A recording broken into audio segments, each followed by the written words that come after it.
Kapin sa 5,000 mga kabus gikan sa laing-laing mga lungsod sa Basilan Province ang nakabenepisyo sa nagkadaiyang serbisyo ug tabang atol sa Tabang Barm Program ni adtong Biyernes, Setyembre 30. Nagkahiusa ang mga ahensya sa usa ka proyekto nga gitawag og Tabang Barm nga gipahigayon sa Government Center sa Barangay Santa Clara, Lamitan City, niining lalawigan sa Basilan.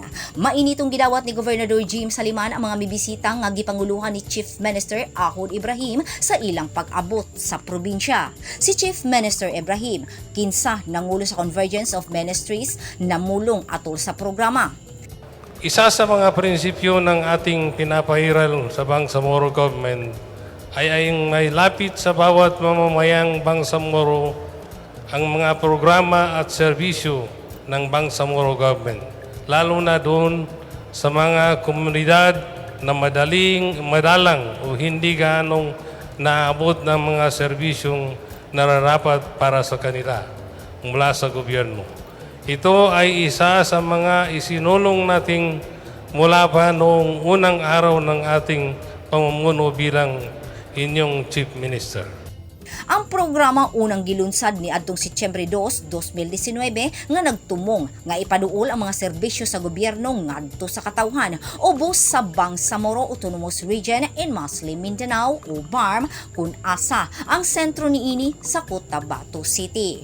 Ang mga libreng serbisyo ug tabang nga gihatag atol sa usa ka adlaw nga programa gilangkuban sa medical ug dental check-up, Operation Tuli, pagtupi sa buhok, panghatag og himan sa panagat alang sa mga mangingisda, mga gamit ug hayop alang sa mag-uuma, bugas ug uban pang mga batakang panginahanglanon sa katawhan.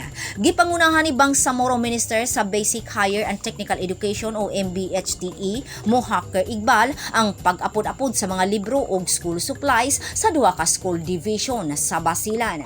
Sa mensahe ni Ministro Ibrahim sa tulo ka tuig sukad sa pagsugod sa programa, nakab-ot nila ang pipila ka mga pag-uswag labi na sa mga hilit nga lugar, bisan pa ang mga kadaugan na apektuhan sa pandemya sa COVID-19. Nanawagan usab si Ibrahim sa katawhan nga ipadayon ang panaghiusa aron mapadayon ang kalinaw ug kalambuan sa mga lugar sa BARM. Abot kamay na natin ang isang matatag, maunlad at mapayapang rehiyon at sa patuloy na pagtahak sa daan patungo sa hangarin ito, prioridad namin kayo dahil indikasyon ng isang maayos na pamahalaan ang pagkakaroon ng gobyernong ramdam ng mga mamamayan. Matud ni Ibrahim, prioridad sa BARM nga tabangan ang tanang katawhan sa rehiyon.